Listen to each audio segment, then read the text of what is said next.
Okay, folks. So look, what I'll do is I'll just try and give you an update on what's happening in a general sense in Ireland, so that you can see, you know, what's happening in Canada, and just compare it and judge our response in Ireland to what's going on. And I'll just give you a flavour for that first, and then I'll try and let you know where we're at in terms of what September looks like, which is obviously the key reason that we're having this discussion today. So I'm just going to share my screen. Okay. One sec. Can you all see that? Yes, I can see that. Okay, cool. Looks good. Okay, so I mean, I guess most of you were at my last session, so I'm not going to, this is no way I'm not trying to sell Carlow or anything like that. I'm just trying to give you an update. Okay, so but any questions or anything like that, anytime, just jump in or ask me at the end, whatever. Okay. What I'm going to try and do now, as I said, is just a part one, just give you this update on where we're at, so you can get a sense of Ireland right now. And then on the second part, I'll have a more slightly off the cuff conversation about what next semester will look like, because there's a lot of questions still to be answered on that. But just to give you a sense of, I'm going to get rid of that. Just to give you a sense of where Ireland has come from. So as you can see in March, this is where the March 9th, you know, you can see that steady increase to about the 16th. So our national day is March 17th, St. Patrick's Day. So obviously the country was gearing up for big events that weekend, and literally on the Friday before, everything just shut down. So that was about the 12th or 13th, the country shut down and went into lockdown. And then you could just see the impact of what was going on here all the way into April, and that spike in mid-April. So, and these spikes are generally reporting spikes rather than, you know, there was a big spike on a particular day. It's just the way things were reported to the national body.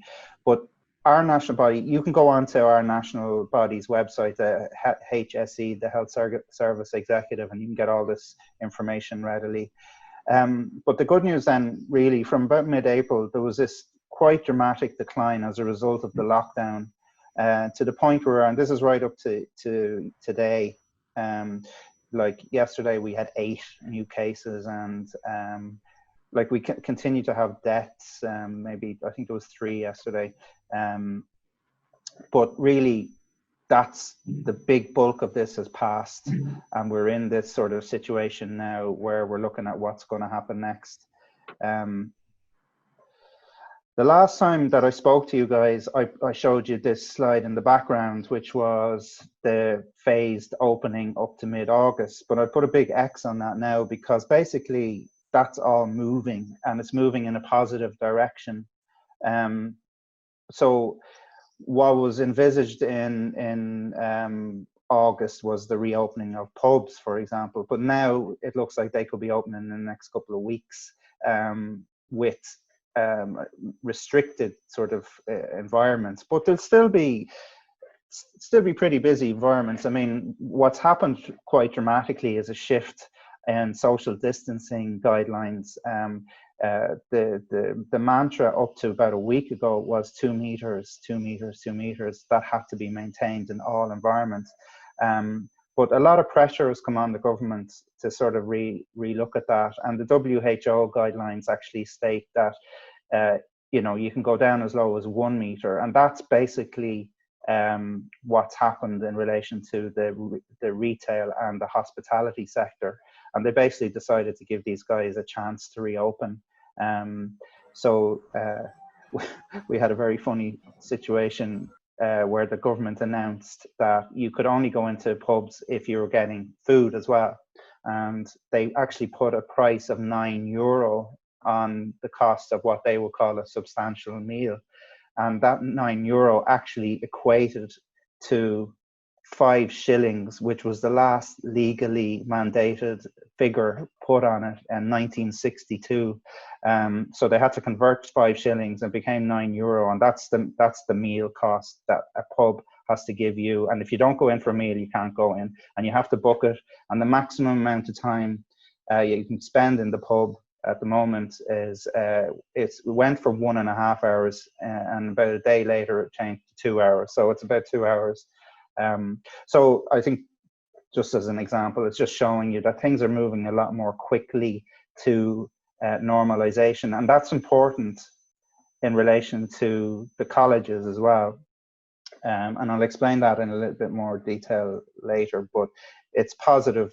The big X probably looks negative, but it's actually positive. Things are opening up more quickly, but there's still an underlying nervousness about what that means in terms of potential spikes or second waves or whatever, okay?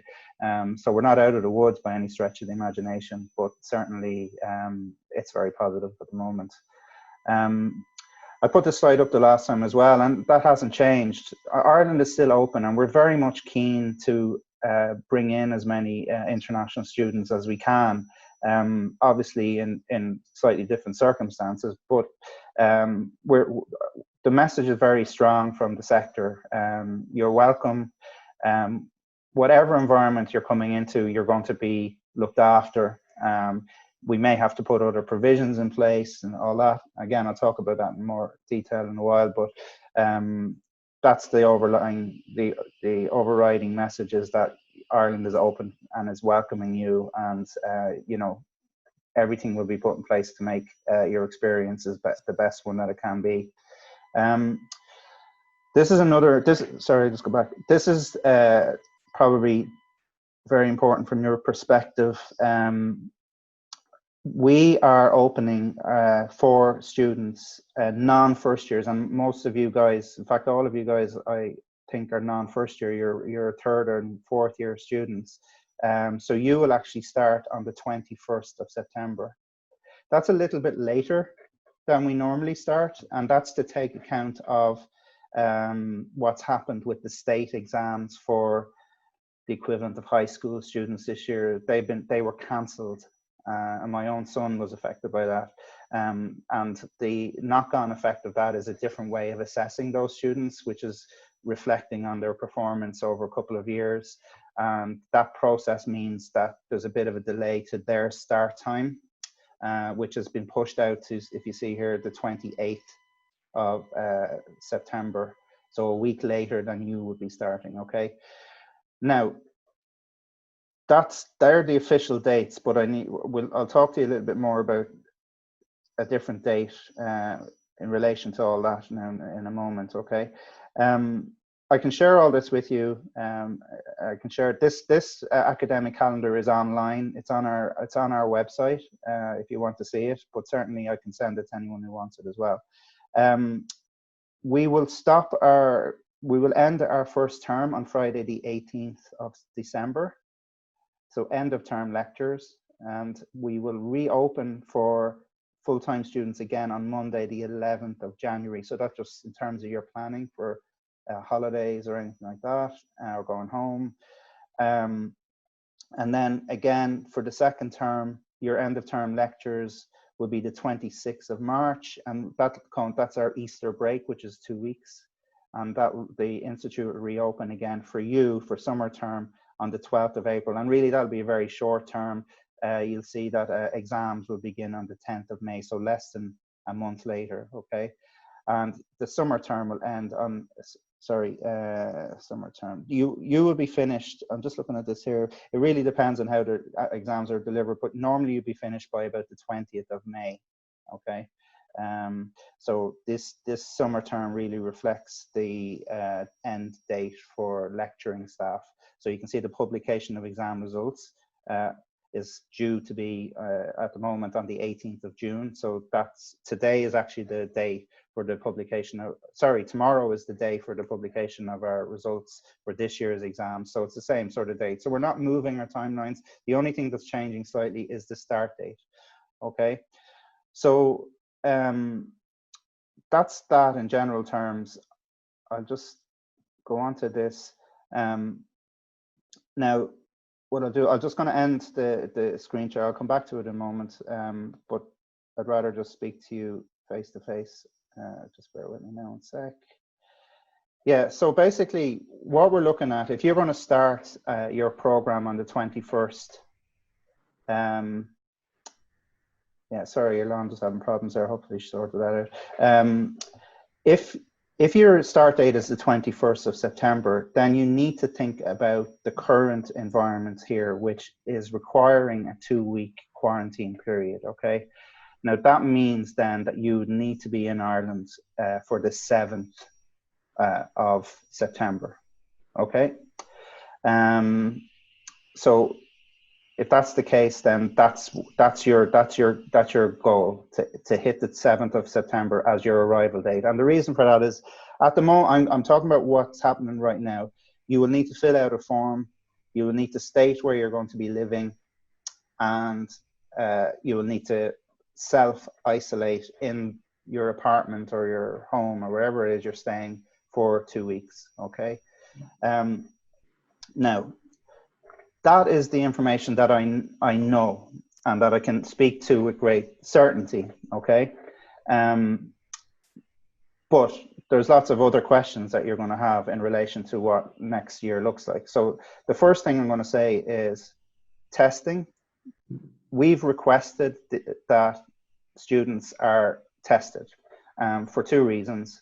Well, the one main reason is that it will enable you to get a quick result, know that you're clear, and be able to not self-isolate. However, that's still up in the air. We don't know whether that will be made available, and we're looking for a national solution to that, not just something for IT Carlow, and we'll certainly let you know about that. The second thing to say about the quarantine time is, if it is a case that you're in your apartment or house, we will liaise with you in that environment. You know, you will be allowed out of the house under current rules. What I'm trying to establish is things like shopping for food and stuff like that, how that will all work. My obvious hope is that students will just simply be allowed to do that themselves. However, if that's not the case, we will obviously be doing that for you, and we will be assisting you in that regard. These are questions, I'm being quite speculative now. We don't know the answers to this, but we're looking for solutions nationally and protocols nationally to deal with all of this sort of stuff. We're just talking about this 2-week period of time. In relation to your course, sorry, let's talk about transport then. So transport, there are limited flights available at the moment online, and you know, Jacob and Jasmine talked about that informally there. Our own national carrier, Aer Lingus, British Airways and others will probably be more active and more available in terms of enabling bookings at that time.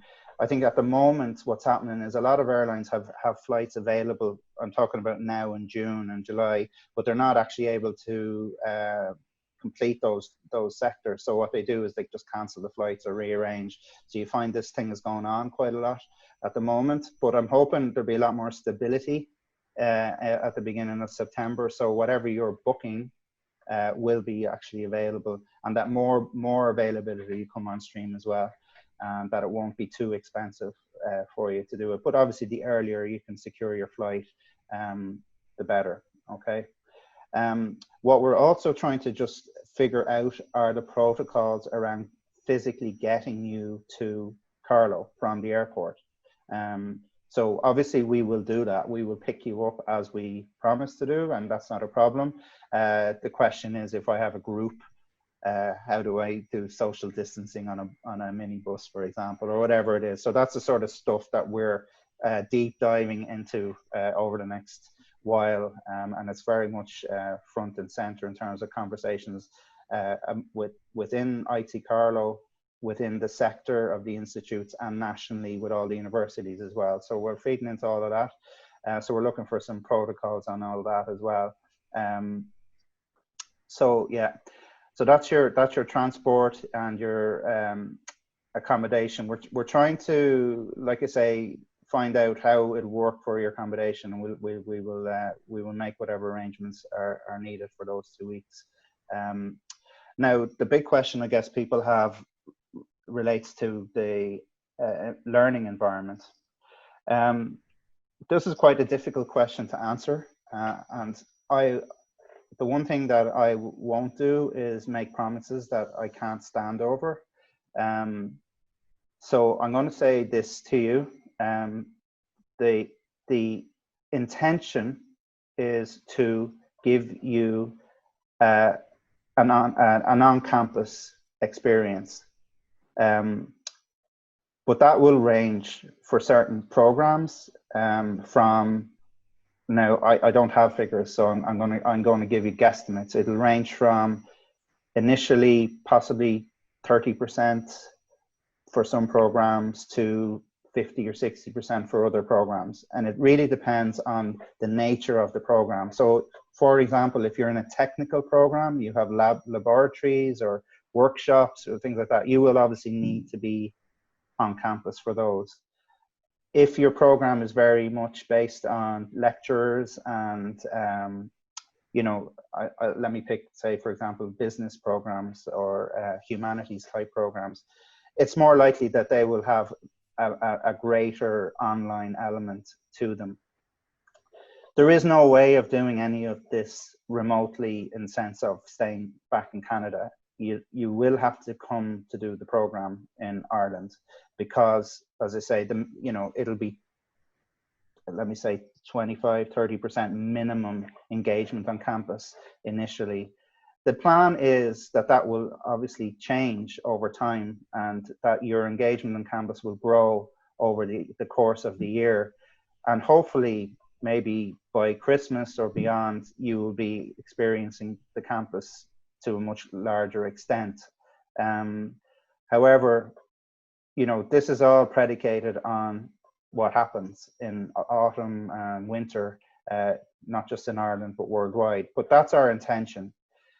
So I'd love to give you a lot more certainty on that and be able to say definitively, this is your course, this is what you'll be doing. I don't have that information yet, and I probably won't have it in detail until the planning really takes hold, and that will be towards the end of August and September.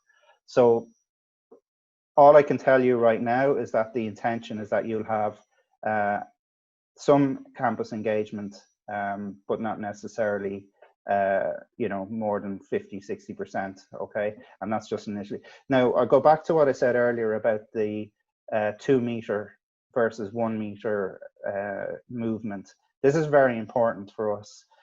The 2 meter rule means life is much harder for us to organize in terms of on-campus engagement.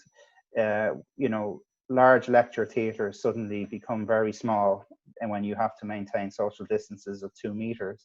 If you halve that, the game changes completely. And if that happens, everything that I just said could improve. I've given you the worst case scenario. Everything could improve to the extent that you could have 40–50% on campus engagement growing, obviously, over the year. And that's something that a lot of people are feeling will happen.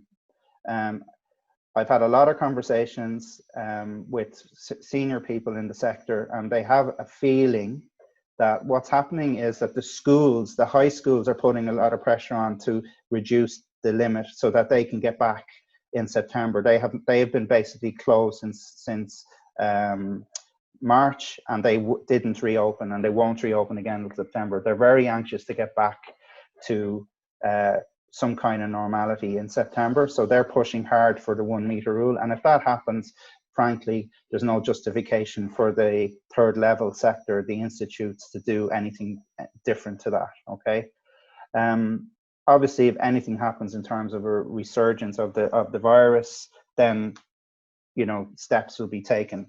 But on the plus side, our staff are being trained and have developed a lot of online content. So if anything does go pear-shaped, you know, the material will still be there.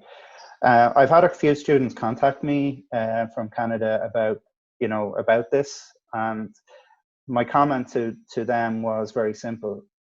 You know, I can't really give you any guarantees right now about the environment. All I can say to you is that the programs that you're going to get will be taught to you in the best way they can be taught to you, given whatever circumstances we face. The second thing is your decision is whether to wait, postpone, or come. Okay. My advice, and my own son is going to Sweden, and Sweden doesn't have a particularly good track record, by the way, but I'm encouraging to go because I feel, I don't think we're being reckless in any way. I just feel that he's better to go and do it, because what's his alternative? To sit back in Ireland and, you know, twiddle his thumbs for a year. Now, other people have other choices, but my view is if you want to get your degree in the pathway plan that we've given you, the strong sense that I'm getting from my colleagues is that the environment you're coming into will be better than we're probably pitching. I won't pitch it any better than I know, and that over time it will be pretty much normalized. Now, that is obviously providing we don't get hit with a second wave. So that's essentially, you know, where I'm coming from. I felt when I spoke to you last that I would have a lot more detail at this point in time. The conversation nationally hasn't enabled that. There's been a lot of discussions about what next year will look like. Some institutes have decided not to do any international. Erasmus is the big European program. So a number of institutions have decided to withdraw from that completely this year. We have not made that decision. We don't think that's necessary. We are very conscious that it's a very different environment than we normally would be able to provide. But a simple example, and I talked about the pubs. The pubs are, I don't like going on about pubs too much because it sounds like I'm pushing alcohol on people, but they're a social hub for activities and things like that. So the fact that they're starting to reopen much more quickly than we anticipated when I last spoke to you suggests to me that things are going to move a lot more quickly than we hoped. So whilst I'm presenting you with this scenario right now, by the time you actually come in September, you could be facing something completely different and some completely much looser than I'm suggesting right now. For example, quarantine mightn't be what we think it is. The mix of online and on-campus delivery might be totally different to what I'm suggesting right now. But I'll tell you what I know, and you can make your decisions now if you want to. The good thing, you guys, you don't have any visa requirements, so you can wait. You can wait. The only thing, obviously, is flights and accommodation. You know, particularly accommodation. I've been trying to contact the Hatch people today. I wasn't successful in that, just to find out what was happening with those guys. But I will update you when I do hear back from them. So that's it in a nutshell. I'd love to have given you a little bit more certainty on some of this stuff. But I want you to, if there's one takeaway from all of this, is that if you do come, you're going to get your degree. Might get it in a different way than you originally anticipated. There might be a slight dilution in the experience of coming to Ireland. However, the principle of coming to get your degree will not be diluted in any way, shape, or form. The quality of the education you get will be not in any way diluted either. So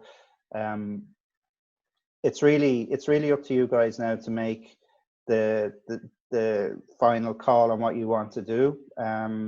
But really, we're open to welcome you. We're open to support you in your time with us, and to getting you over the line with that degree at the end of the day. If you want to wait to make that decision, that's absolutely fine. Like I say, I don't think there's going to be any issues with flights from Canada in September. However, accommodation, obviously, some of it will book up more quickly than others. we don't know exactly what that's going to look like either. But yeah, so that's it. If you want to ask me some questions now, I mean, that's why I'm here, and I know you all have lots of questions, and it's all related to what I just discussed. So please fire ahead. If you want to come online, you're more than welcome to show your face and speak to me. There's not too many people on the call, so you're more than welcome to do that rather than typing it in. Okay. So Donald, we're getting a few questions from students about accommodation. Jasmine and Jacob were talking about flights. Would you advise students to try and secure their accommodation now if they've made the decision that this is truly what they're going to do in September?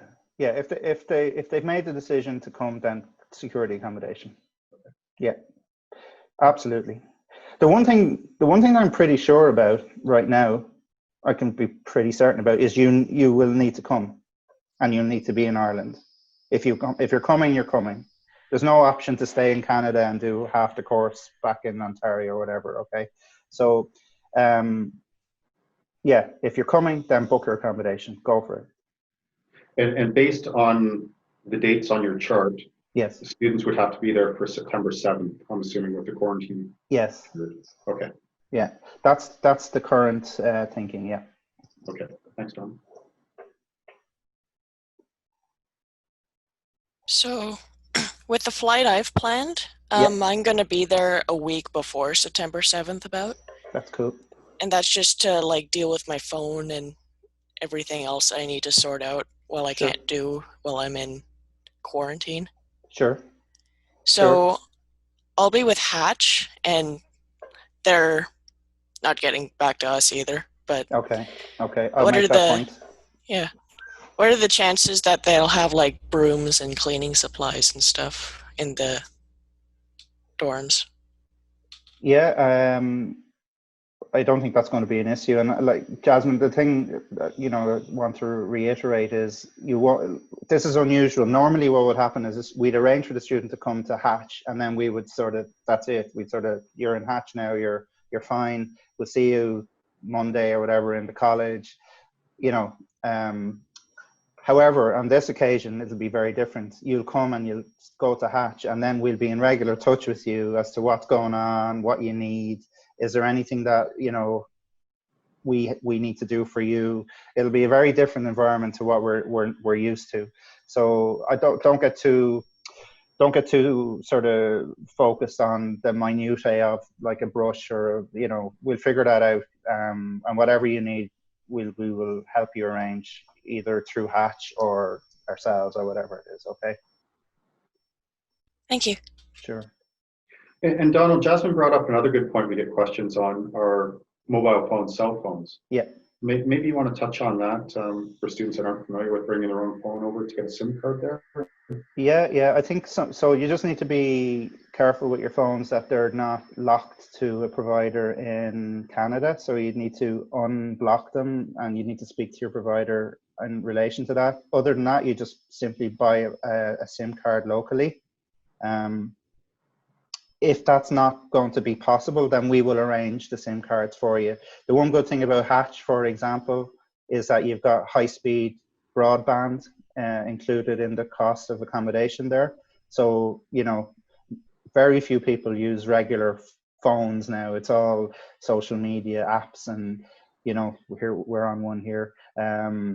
So that sort of communication is not going to be an issue at all for any student who's staying in a residence with broadband facilities like Hatch.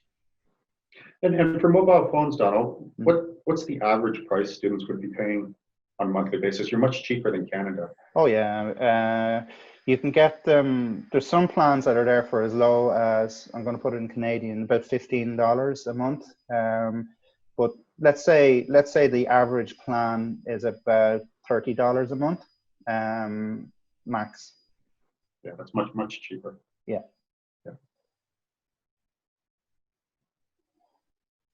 Everyone's very quiet. How's Kiana today?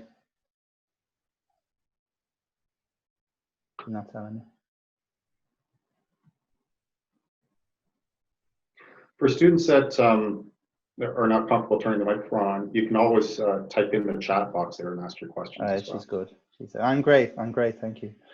And hi, Arlen. Hi. So I have a question regarding the medical website that you recommended. Yep. I filled out the form and did all that jazz, but yep. they haven't gotten back to me as well as Haj. Oh, right. Okay. That's weird because I did. You did raise that before, didn't you? I did ask my colleague to look into that. I thought she was in touch with you. I'll chase that up again. There shouldn't be any issue there. There should be no issue whatsoever. And Donald, with COVID, is there going to be increased medical costs or what? Like, we haven't heard a thing. So what's your understanding? No. Okay. So in Ireland, we have generally free medical care. The only cost that you face from a medical perspective ever, our nurse is free and our doctor is €10 for a visit. And €10 is whatever, $15. So other than that, your medical insurance is generally there not to cover you for the small stuff. The medical insurance is to cover you for the, touch wood, the big stuff that you won't, you obviously hopefully won't need. But regular, doctors and all that, it's very cheap. You won't need any other cover for that. Okay. Thanks. Thank you. So Donald, on the medical, if travel was to open up for students to travel within Europe, does that medical coverage carry through for them? I believe so. If I recall, there was a 2-week travel element to it. When you get it, just check that. But that's my recollection of it. And the good thing is there will be bridges between, not physical bridges, but transport bridges between European countries that won't require quarantining, and they're actually coming into play pretty soon. The idea is that European Union countries won't have those sort of restrictions between them. So once you're in Ireland and you've done your quarantine there shouldn't be any further restriction on your travel around Europe beyond that. Thanks. I have a bit of a long question. Yeah, go for it. So, in these helpful hints for pre-departure from KOM, and I may have to ask KOM about this, number 2 says, provide a final, complete, original set of your university and college transcripts. So, I sent you guys an unofficial transcript because you're accepting those at this time. Mm-hmm. So, would I need to send that also to KOM? Jasmine, if you've sent it directly to Donald, that's fine. So all we're going to do is send it on to Carlow on your behalf. So if you sent it directly, if you could just email our office so we just have a record of that, that would be fantastic. And I believe Carlow, and maybe Donald can clarify, but I believe Carlow is accepting the unofficial completed transcripts at this point because the colleges are issuing them.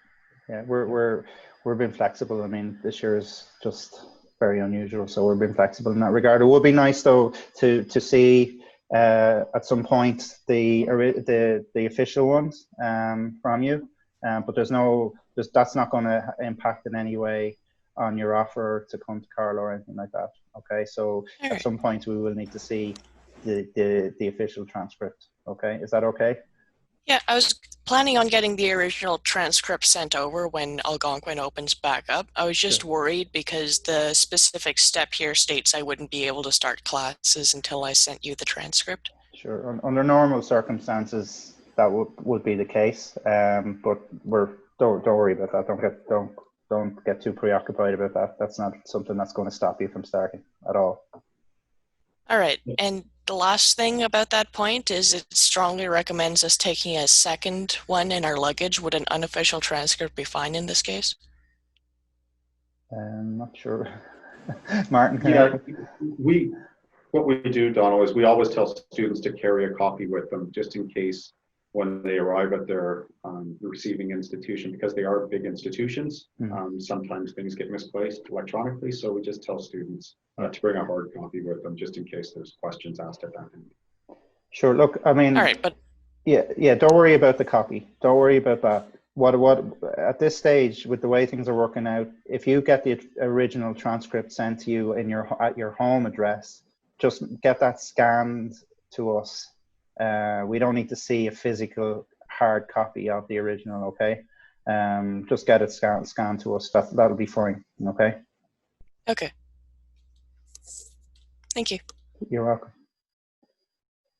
And just to let the students know, we'll also do a pre-departure session with Donald closer to the departure date. So a lot of these housekeeping questions will be addressed at that point too, but certainly ask them now. Yeah, I mean, there's a lot happening still in the planning phase and still in the organizational phase of Ireland Inc. So as time goes on, you know, I have more information. I did hope to have more specific detail at this point. It's just not been forthcoming. But I will certainly arrange to speak to the students again, possibly even before a pre-departure briefing. Yeah. So Donald, is there a date that Ireland's moving to their next phase? Seeing that 29th, so 29th of June. Okay. So I have been at home for 3 months now, like everyone else, pretty much. And the first thing I did was, when I realized that hotels were starting to reopen, I just said, all right, I'm going away in Ireland. Obviously, I'm not going abroad. And I booked 2 hotels. I just said, right, even if it's an hour down the road, I want to get out. But yeah, so the hotels are starting to reopen, all that sort of stuff. So, and again, they were supposed to wait until mid-July, and that's been or to the end of July, and that's been brought forward. So, you know, the country is just moving a little bit more quickly along the path of reopening, which is great. So perhaps we could arrange another session just after that phase reopens and get back in the hotel. Yeah. Listen, whatever. And, you know, I've always said that students are very welcome to contact me at any time. And they have been, in fairness. My WhatsApp number, if I just do the share screen again. If I just showed, so that's my phone number there. So please take a note of it, guys. I mean, you can contact me anytime. You can contact me on the email address or the WhatsApp, and just ask me whatever question it is that's bothering you at any point in time. I tend to answer pretty much immediately. So it's probably the quickest way to get me as well. And certainly, you know, if parents, I know, you know, some students have had their parents speak to me, that's absolutely fine. I'll speak to anybody that you want me to speak to and answer questions as best I can. Don't always have the answer, but where I can answer it or give you an explanation as to what's happening to get that answer, I will do that. Okay. Okay. Well, look, like I say, contact me anytime. I'm there to answer your questions. I'm not going anywhere too far. And as things become clearer, I'll certainly come back with another session and maybe some emails. The students should be receiving emails as well from my office, just in general terms about some of the stuff that's happening as well. Okay, thanks, Donald. Okay. And any information to the students and the parents that are listening in, any information that we receive from Carlow with updates, certainly KOM will send them directly to you immediately. Yeah. And if you have any questions for our office, certainly contact your counselor directly through the emails that you're dealing with. Or if you're unsure, just email info@komconsultants.com and we'll get back to you immediately. Just as Donna was saying, during the social distancing, our office is still remaining closed. We do rotate the staff into the KOM office on a limited basis, but the best way to get a hold of us until we fully reopen is through the email. Right. Well, great to speak to you all today. Have a great rest of day. And my evening is just starting now, so it's about 20 to 5 in the afternoon. So I'll get on and finish my day's work. All right. Have a good one. Good to see you all. Thanks again, Donald. Cheers. Thanks for tuning in, everybody.